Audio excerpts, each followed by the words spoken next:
بسم اللہ الرحمن الرحیم۔ کل قیامت کے دن انبیاء، اللہ کے نیک بندے، اللہ کے ولی گناہ گاروں کے حق میں شفاعت کریں گے، اور اللہ رب العزت ان کو پروٹوکول دینے کے لیے ان کی شفاعت کو قبول بھی فرمائے گا۔ یہ عقیدہ شفاعت کیا ہے؟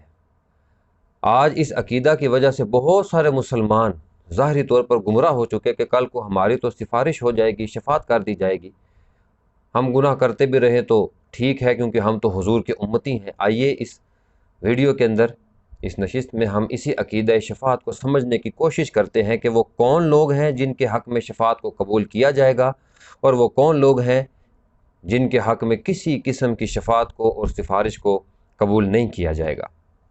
حضور علیہ الصلوۃ والتسلیم کی امت میں اس حوالہ سے دو طرح کی آراء موجود ہیں۔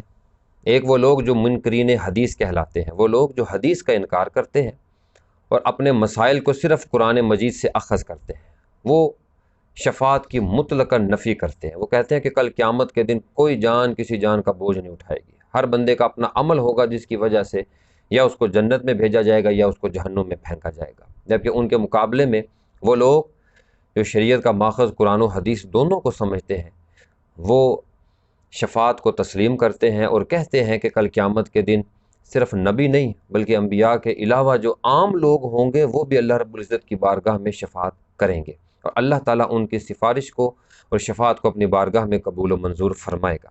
آئیے ان کے دلائل کو سمجھتے ہیں۔ وہ لوگ جو شفاعت کی نفی کرتے ہیں، سب سے پہلی دلیل قرآن مجید کی سورہ بقرہ کی آیت نمبر 254۔ اللہ جل جلالہ نے قرآن مجید میں فرمایا، یا ایھا الذین آمنوا انفقوا مما رزقناکم من قبل ان یأتی یوم لا بیع فیہ ولا خلۃ ولا شفاعۃ والکافرون هم الظالمون۔ بڑی صریح آیت ہے۔ اللہ جل جلالہ نے فرمایا، اے ایمان والو، جو ہم نے تمہیں رزق دیا ہے اس سے خرچ کرو، اس سے پہلے کہ وہ دن آ جائے جس دن لا بیع، کوئی بے نہیں ہے، کوئی معاوضہ وصول نہیں کیا جائے گا، عمل کی بنیاد پر حساب ہوگا، ولا خلۃ، نہ ہی کوئی دوستی کام آئے گی، ولا شفاعت، اور نہ ہی کسی کی کوئی شفاعت کام آئے گی، والکافرون هم الظالمون، اور در حقیقت کافر ہی ظالم ہے۔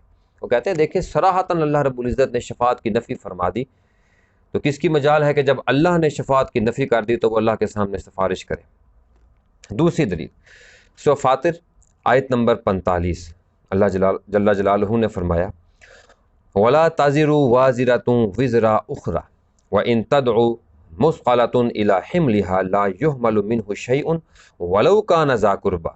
اللہ نے فرمایا کل قیامت کے دن کوئی جان کسی جان کا بوجھ نہیں اٹھائے گی۔ اگر کوئی جان کسی سے بوجھ اٹھانے کا کہے گی وہ انکار کر دے گی، چاہے وہ جتنی مرضی قریبی اس کا دوست ہو، جتنا مرضی قریبی، لیکن وہ انکار کر دے گا۔ دیکھیں اللہ نے واضح فرما دیا کہ کوئی جان کسی کا بوجھ نہیں اٹھائے گی، ہر کسی کا اپنا عمل ہوگا، کوئی سفارش نہیں ہوگی۔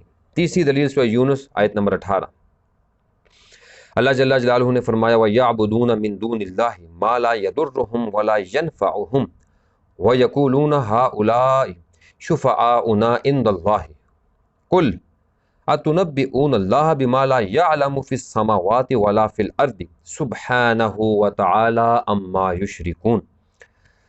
بڑی زبردست قرآن مقدس کی آیت۔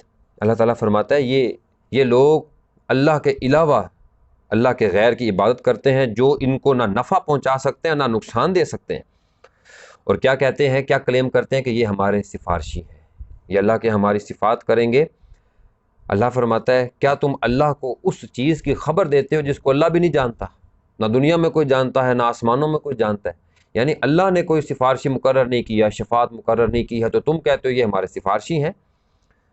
اللہ اس سے پاک ہے یہ لوگ جو اللہ پر مشرکین الزام لگاتے ہیں۔ وہ کہتے ہیں واضح طور پر شفاعت کی نفی ہے۔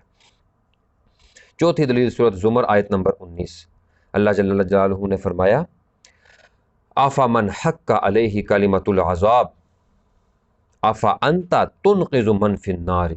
اللہ اکبر۔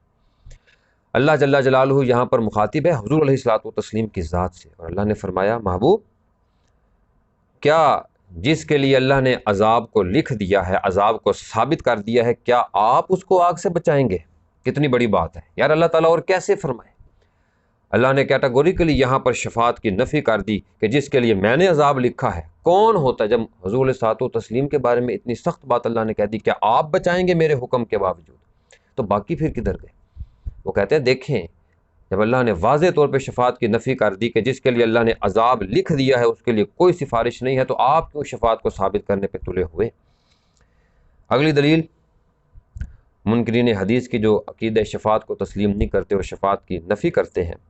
سورۃ انعام آیت نمبر 51 اللہ جل جلالہ فرماتا ہے وَانذِرْ بِهِ الَّذِينَ يَخَافُونَ أَن يُحْشَرُوا إِلَىٰ رَبِّهِمْ لَيْسَ لَهُم مِّن دُونِهِ وَلِيٌّ وَلَا شَفِيعٌ لَعَلَّهُمْ يَتَّقُونَ. محبوب آپ اس قرآن کے ذریعے سے ان لوگوں کو ڈرائیے کہ جو متقی ہیں مومنین ہیں ان کو مزید ڈرائیے.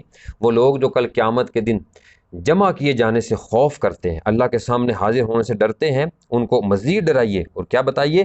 لیس لہم من دونہ ولی، کل قیامت کے دن اللہ کے علاوہ ان کا کوئی ولی نہیں ہے، ولا شفیع، نہ ہی کوئی سفارشی ہے، لعلہم یتقون، تاکہ یہ ڈرنے والے اللہ سے اور ڈرتے رہیں. دیکھیں واضح طور پہ اللہ نے فرما دیا لا شفیع، کوئی شفیع نہیں ہے.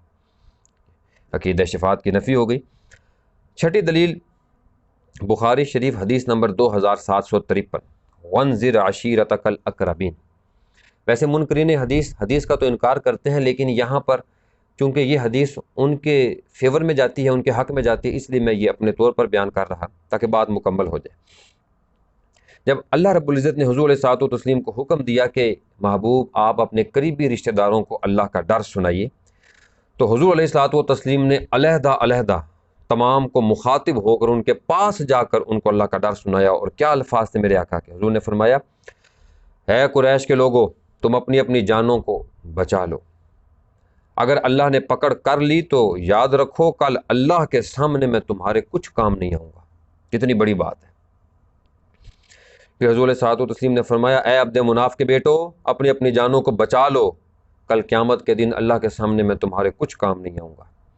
اے چچا عباس بن عبد المطلب، اپنی جان کو بچا لیں، اگر اللہ نے پکڑ کر لی تو کل قیامت کے دن میں آپ کے کسی کام نہیں آؤں گا. اے میری پھوپھی صفیہ، اپنی جان کو بچا لیں، اگر اللہ نے پکڑ کر لی تو میں آپ کے کچھ کام نہیں آؤں گا. پھر حضور نے فرمایا اے فاطمہ بنت محمد، اپنی صاحبزادی سے میرے مال سے جو لینا ہے لے لو، لیکن اپنی جان کو بچا لو، اگر اللہ نے پکڑ کر لی تو کل قیامت کے دن میں تمہارے بھی کسی کام نہیں آؤں گا. ان احادیث کی روشنی میں، ان دلائل کی روشنی میں، آیات قرآنیہ کی روشنی میں منکرین حدیث یہ ثابت کرتے ہیں کہ دیکھیں واضح طور پر شفاعت کی نفی کی جا رہی کہ اللہ کی بارگاہ میں جس کے لیے اللہ نے عذاب مقرر کر دیا ہے، کچھ بھی ہو جائے ان کے حق میں کسی قسم کی سفارش اور شفاعت کو قبول نہیں کیا جائے گا. اب سنیے وہ دلائل جو لوگ کہتے ہیں کہ شفاعت ہوگی، انبیاء اکرام، حضور علیہ الصلوۃ والتسلیم، ان کے علاوہ نیک صلحاء، تمام لوگ اللہ کی بارگاہ میں گناہ گاروں کے لیے شفاعت کریں گے. وہ کن دلائل کی بنیاد پر کہتے ہیں؟ سورۃ البقرہ آیت نمبر 255، آیت الکرسی مشہور ہے، ہم ہر روز پڑھتے ہیں. من ذا الذی یشفع عندہ الا باذنہ.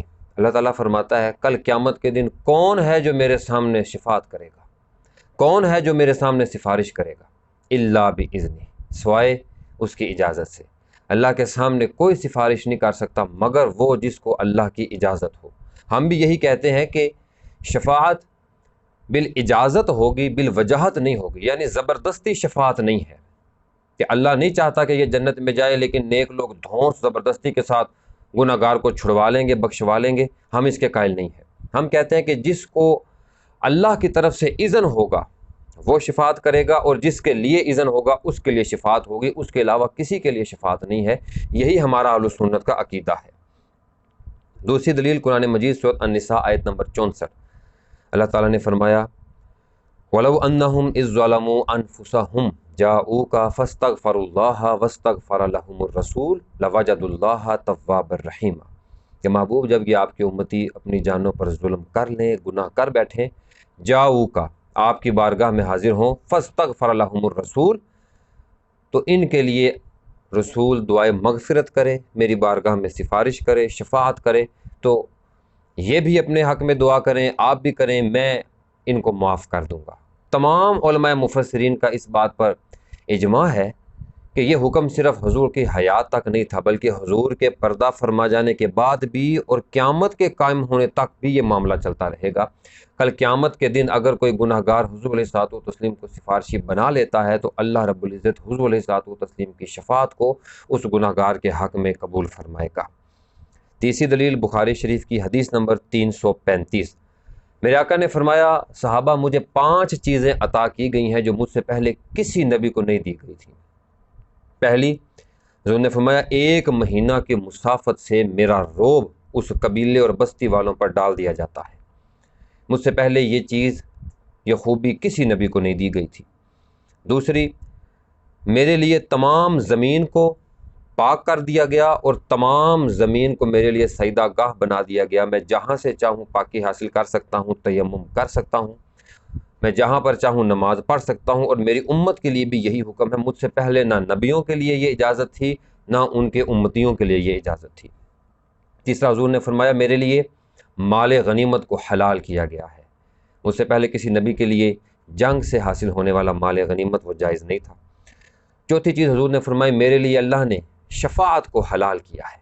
میرے سے پہلے کسی نبی کو شفاعت کی اجازت نہیں تھی، لیکن یہ اجازت مجھے دی گئی ہے۔ پانچویں چیز حضور نے فرمایا مجھ سے پہلے جتنے بھی انبیاء آئے وہ کسی مخصوص علاقے، بستی، گاؤں، شہر کے لیے نبی ہوتے تھے، مجھے ساری انسانیت کے لیے نبی بنا کر بھیجا گیا ہے۔ دیکھیں حضور علیہ الصلوۃ والتسلیم نے واضح طور پر فرما دیا کہ مجھے شفاعت کا حق دیا گیا ہے۔ تو جب اللہ نے شفاعت کا حق مصطفیٰ کو دیا ہے تو منکرین حدیث آپ کون ہوتے ہیں اس حق کو چھیننے والے؟ چوتھی دلیل صحیح مسلم حدیث نمبر 5940، حضرت سیدنا ابو ہریرہ رضی اللہ تعالی عنہ اس کے راوی ہیں۔ آپ نے فرمایا کہ میرے آقا حضور علیہ الصلوۃ والتسلیم نے فرمایا کل قیامت کے دن میں اولاد آدم کا سردار ہوں گا، اور جب کل قیامت قائم ہوگی تو سب سے پہلے میری قبر کو کھولا جائے گا، میں اپنی قبر سے باہر آؤں گا، اور سب سے پہلے کل قیامت کے دن اللہ کے حضور میں شفاعت کروں گا، اور میری ہی شفاعت کو سب سے پہلے قبول کیا جائے گا۔ صریح الفاظ ہیں، پتہ چلتا ہے کہ عقیدہ شفاعت الحمدللہ ہمارا مضبوط ہے کہ حضور علیہ الصلوۃ والتسلیم گناہ گاروں کی شفاعت فرمائیں گے۔ پانچویں دلیل صحیح بخاری حدیث نمبر 7440، طویل حدیث ہے جو ہم بچپن سے سنتے آتے، میں اس کو ذرا مختصر کر کے آپ کی خدمت میں پیش کرتا ہوں۔ جب حضور علیہ الصلوۃ والتسلیم پر یہ آیا مقدسہ کا نزول ہوا، عسیٰ ان یبعثک ربک مقاما محمودا، محبوب ان قریب ہم آپ کو ایسے مقام پر فائز کریں گے جو تعریف کیا گیا مقام ہوگا، ہر بندہ آپ کی تعریف کرے گا۔ اس کے کانٹیکسٹ میں، اس کے تناظر میں میرے آقا نے فرمایا کل جب قیامت قائم ہوگی تو بڑی گرمی ہوگی، اور بعض لوگ اپنے گھٹنوں تک، بعض سینوں تک، بعض کانوں تک اپنے پسینے میں غوطے کھا رہے ہوں گے، شدید گرمی ہوگی، اور کہیں گے کاش کہ کوئی ہماری شفاعت کر دیتا۔ حضور نے فرمایا کہ سارے لوگ مل کر حضرت آدم علیہ السلام کی بارگاہ میں حاضر ہوں گے کہ آپ اللہ کے بڑے جلیل القدر نبی ہیں، آپ ہمارے حق میں شفاعت فرمائیں۔ آدم علیہ السلام، حضور نے فرمایا کہ آدم علیہ السلام معذرت کر لیں گے کہ میں نے تو وہ جنتی پھل کھا لیا تھا، اگر اللہ نے اس کے متعلق سوال کر لیا تو میں کیا جواب دوں گا، آج معذرت ہے، اگلے دروازے پہ جاؤ۔ لوگ نوح علیہ السلام کے پاس آئیں گے، نوح علیہ السلام بھی معذرت کر لیں گے کہ میں نے تو اپنے کافر مشرک بیٹے کے لیے، بچے کے لیے دعا کر لی تھی، اگر اللہ نے اس کے متعلق میرے سے پوچھ لیا تو میں کیا جواب دوں گا، آج میں معذرت کرتا ہوں۔ لوگ حضرت ابراہیم علیہ السلام کے پاس جائیں گے، ان سے کہیں گے کہ آپ تو اللہ کے دوست ہیں، آپ تو امام الانبیاء حضور علیہ الصلوۃ والتسلیم کے جد امجد ہیں، آپ شفاعت کریں۔ حضرت ابراہیم علیہ السلام بھی معذرت کر لیں گے کہ میرے سے 3 مرتبہ ایک ایسی بات ہو گئی، 3 مرتبہ میں نے توریہ کیا تھا، جسے تقیہ کہتے ہیں، کہ جو ظاہر کے خلاف تھا، یعنی جب بادشاہ نے پوچھا اس سے کرندوں نے تو میں نے اپنی بیوی کو اپنی بہن کہہ دیا، اور ذہن میں یہ سوچا تھا کہ اسلامی بہن ہے، اور پھر جب لوگوں نے کہا کہ چلو ہم چلتے ہیں میلے پر تو آپ نے معذرت کر لی کہ میں بیمار ہوں، حالانکہ آپ بیمار نہیں تھے۔ یہ ظاہری طور پر تقیہ ہوتا ہے کہ اگلا بندہ کچھ سمجھے آپ کے ذہن میں کوئی بات ہو۔ تیسری مرتبہ آپ نے جب بتوں کو توڑ دیا تو آپ نے کہا کہ ان کے بڑے نے کیا ہے، حالانکہ آپ نے خود کیا تھا۔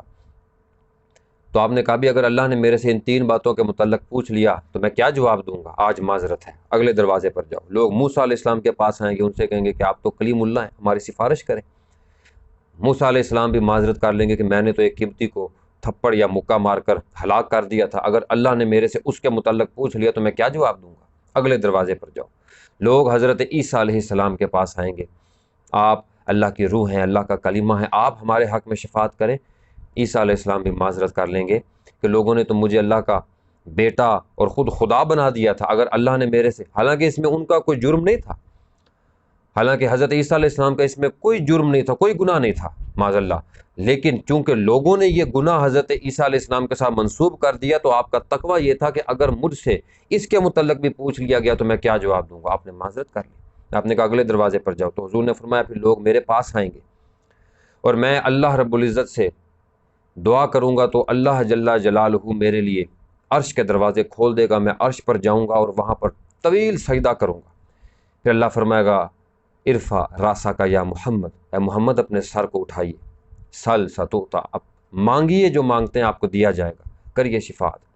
تو حضور فرماتے ہیں کہ میں پہلی مرتبہ شفاعت کروں گا لیکن میرے لیے حد مقرر کر دی جائے گی کہ اس سے زیادہ بندوں کو آپ جہنم سے نہیں نکال سکتے۔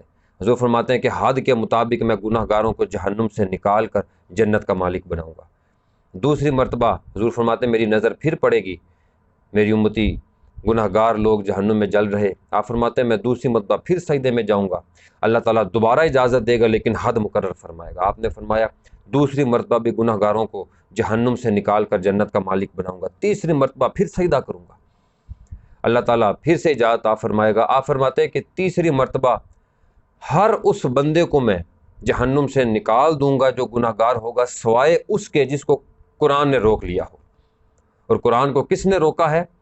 ان اللہ لا یغفر ان یشرک بہ ویغفر ما دون ذلک لمن یشاء، کہ مشرک بندے کی شفاعت نہیں ہے، مشرک آدمی کی جو شریک اللہ کے ساتھ کسی کو شریک ٹھہراتا ہے، شرک کرتا ہے، اس کے لیے کوئی معافی نہیں ہے، اس کے علاوہ ہر گناہ کی معافی ہے۔ اور یہ ذہن میں رکھیے کہ شفاعت صرف انبیاء کی نہیں ہے، عام لوگوں کی شفاعت بھی اللہ کے ہاں قابل قبول ہے۔ وہ کیسے؟ حضور علیہ الصلوۃ والتسلیم نے فرمایا اگر میت کے جنازے میں 40 ایسے لوگ دعائے مغفرت کر دیں، جنازہ پڑھ دیں جو اللہ کے ساتھ کسی کو شریک نہ ٹھہراتے ہوں، تو اللہ رب العزت ان 40 لوگوں کی شفاعت اس میت کے حق میں قبول فرمائے گا اور اس میت اگر گناہ گار ہے تو اس کو معاف فرما دے گا۔ اب یہاں پہ کوئی نبی نہیں ہے، کوئی ولی نہیں ہے، عام مسلمان ہیں لیکن شرک نہیں کرتے تو ان کی شفاعت بھی اللہ کے ہاں قابل قبول ہے۔ یہاں تک تو یہ بات کلیئر ہو گئی کہ شفاعت ہوگی لیکن وہ لوگ جو شرک کرتے ہوں گے ان کے حق میں کسی قسم کی شفاعت قابل قبول نہیں ہے۔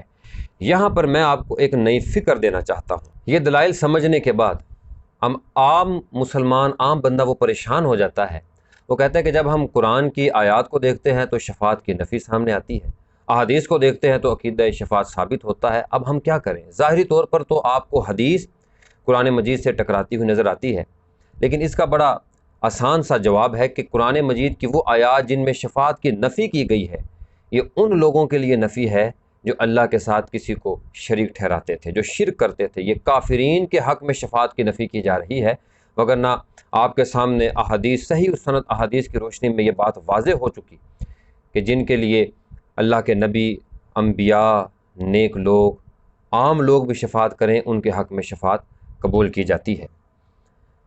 یہ وہ بات ہے جو عام طور پر آپ کو علماء بیان کرتے ہیں کہ مشرک کی شفاعت نہیں ہے، اس کے علاوہ سب کی شفاعت قابل قبول ہوگی اور قبول کی جائے گی۔ لیکن یہاں پر میں آپ کو ایک نئی فکر یوں دینا چاہتا ہوں کہ ذرا سوچئے کہ کل قیامت کے دن وہ شخص جس کو دنیا میں بے دردی کے ساتھ قتل کر دیا گیا، یا وہ معصوم بچی جس کو بے دردی کے ساتھ درندگی کا نشانہ بنایا گیا، زیادتی کا نشانہ بنایا گیا اور قتل کر دیا گیا، کل قیامت کے دن اگر وہ دیکھے کہ وہ مجرم جو کہ شرک نہیں کرتا لیکن اس نے مجھے قتل کیا، زیادتی کی ہے، اس کے حق میں شفاعت قبول ہو رہی اور وہ بھی جنت میں جا رہا، میں بھی جنت میں، تو ذرا سوچئے کہ اس کے ذہن میں کیا آئے گا کہ قیامت تو انصاف کے لیے قائم ہوئی، میدان حشر تو انصاف کا بول بالا کرنے کے لیے لگایا گیا تھا، لیکن یہاں پر تو انصاف نہیں ہوا، حالانکہ وہ میرا مجرم ہے، وہ قاتل ہے۔ یہ تمام دلائل سننے کے بعد ایک عام آدمی، عام مسلمان یہاں پر پریشان ہو جاتا ہے کہ جب ہم قرآن مجید کو دیکھیں تو شفاعت کی نفی سامنے آتی ہے، اور جب ہم احادیث کو دیکھیں تو عقیدہ شفاعت کا جواز ملتا ہے۔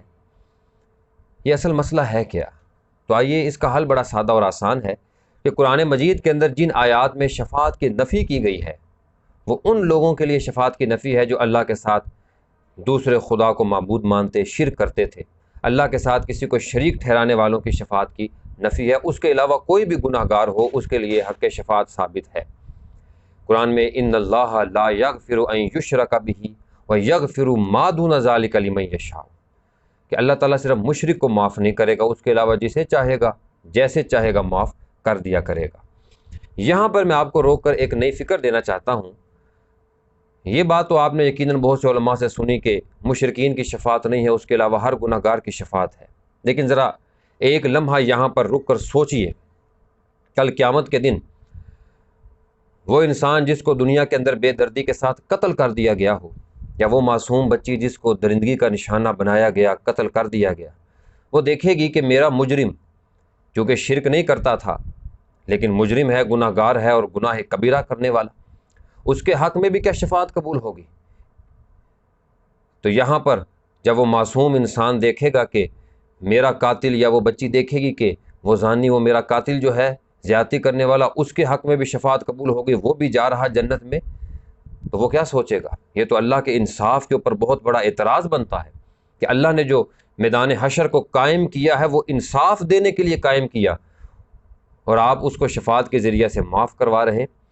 اس بات سے ایک نئی لائن، نئی فکر میں دینا چاہتا ہوں، یعنی وہ شخص جو حقوق العباد کو غصب کرنے والا ہوگا اس کے لیے کل قیامت کے دن کوئی شفاعت نہیں ہوگی، الا یہ کہ جس کے ساتھ اس نے ظلم کیا ہے، زیادتی کی ہے، وہ اس کو معاف نہ کر دے۔ اس کی کیا دلیل ہے؟ صحیح مسلم حدیث نمبر 6579، حضور علیہ الصلوۃ والتسلیم نے پوچھا، صحابہ تم جانتے ہو مفلس کون ہے؟ تو صحابہ نے عرض کی، حضور مفلس وہ ہے جس کے پاس پیسے نہ ہو، مال و زر نہ ہو۔ حضور نے فرمایا نہیں، میری امت میں مفلس وہ ہے کہ کل قیامت کے دن جب نامہ اعمال کو تولا جائے گا تو بڑی بڑی نیکیاں، بڑے بڑے اعمال لے کر آئے گا، نمازیں اس کے پاس ہوں گے، روزے اس کے ساتھ ہوں گے، حج زکاتیں کرنے والا ہوگا، لیکن دنیا میں اس نے کسی کے ساتھ زیادتی کی ہوگی، کسی کو گالی دی ہوگی، کسی کا ناحق مال کھایا ہوگا، کسی کی دل آزاری کی ہوگی، وہ قیامت کے دن اللہ سے انصاف مانگے گا، کہے گا اللہ دنیا میں اس نے میرے ساتھ ناانصافی کی تھی، مجھے انصاف چاہیے۔ اب وہاں پر پیسہ تو چلتا نہیں ہوگا، تو اللہ فرمائے گا کہ اس ظالم کی نیکیاں لے لے، جس قدر اس نے تیرے ساتھ ظلم کیا۔ تو حضور نے فرمایا کہ وہ مظلوم اس کی نیکیاں لینا شروع کرے گا، یہاں تک کہ اس کی ساری نیکیاں ختم ہو جائیں گی۔ وہ مظلوم کہے گا مولا ابھی بھی میرا حق باقی ہے، ابھی حساب پورا نہیں ہوا۔ اللہ فرمائے گا اب اپنے گناہ اس کے کھاتے میں ڈال دے۔ وہ آدمی جو نماز، روزہ، حج، زکاتیں کرنے کے ساتھ اللہ کی بارگاہ میں حاضر ہوا، بڑی بڑی نیکیاں ہیں، لیکن دنیا میں حقوق العباد کو غصب کرنے کی وجہ سے وہ آدمی جو پکا جنتی تھا، حقوق العباد کو غصب کرنے کی وجہ سے پکا جہنمی بن جائے گا۔ تو یہ دو چیزیں، سبق کا خلاصہ، درس کا خلاصہ یہ ہے، یہ دو چیزیں ان کی شفاعت کسی صورت بھی قابل قبول نہیں ہے۔ وہ لوگ جو اللہ کے ساتھ کسی کو شریک ٹھہراتے ہوں، اور وہ لوگ جس نے کسی انسان کے ساتھ، کسی جانور کے ساتھ، کسی مظلوم کے ساتھ ظلم کیا ہے، اس کے لیے کوئی شفاعت نہیں ہے جب تک کہ وہ مظلوم اس ظالم کو معاف نہ کر دے۔ وآخر دعوانا ان الحمد للہ رب العالمین۔